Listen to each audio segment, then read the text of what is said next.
டிஜி film company, Magnus production, Sabaris, Sangamithra, Soumya, Anbumani தயாரிப்பில் குணாநிதி நடிக்கும் அலங்கு December 27 முதல் திரையரங்குகளில். GT Holidays, South India's #1 travel brand. You know you are special when you're with GT Holidays.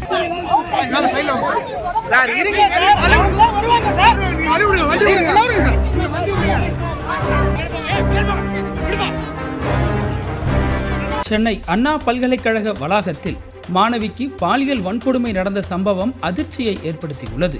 இதையடுத்து சம்பந்தப்பட்ட பிரியாணி கடை ஞானசேகரன் கைது செய்யப்பட்டுள்ளார். மேலும் அவர் தப்பிச் செல்லும் போது அவரது இடது கை மற்றும் இடது கால் உடைபட்டு கட்டு போடப்பட்டுள்ளது.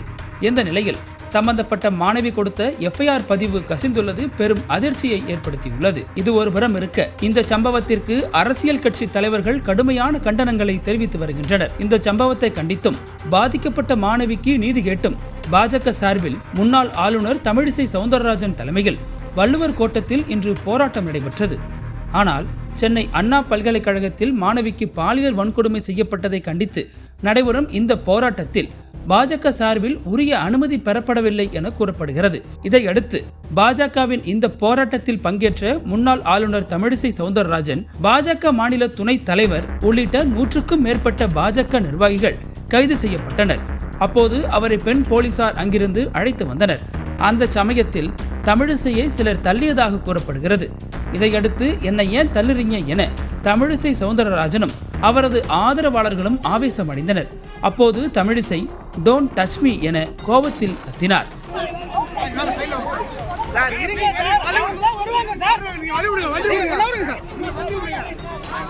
செய்தியாளர்களிடம் தமிழிசை சவுந்தரராஜன் கூறுகையில், தமிழ்நாட்டில் பெண்களுக்கு எதிரான பாலியல் குற்றங்கள் அதிகரித்து வருவதாகவும் இதனை கண்டித்து போராட்டம் நடத்தக்கூட அனுமதி மறுக்கப்படுவதாகவும் சட்டம் ஒழுங்கு சீர்கெட்டு இருப்பதாகவும் அவர் குற்றம் சாட்டினார்.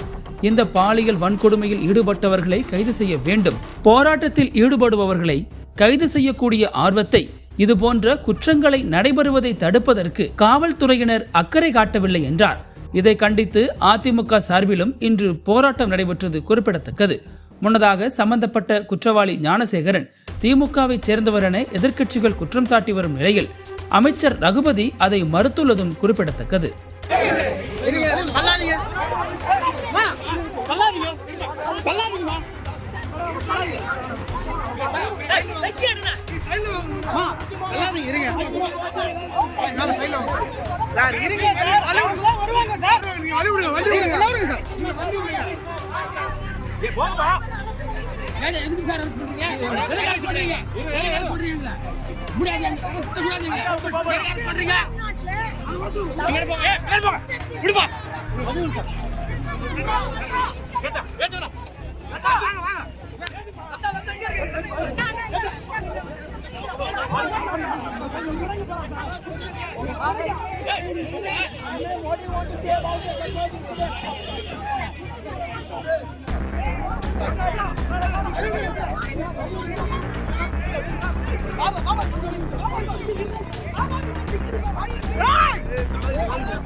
அனல் பறக்கும் செய்திகளை அப்டேட் செய்து கொள்ள நக்கீரன் களத்தை இப்பவே சப்ஸ்கிரைப் பண்ணுங்க.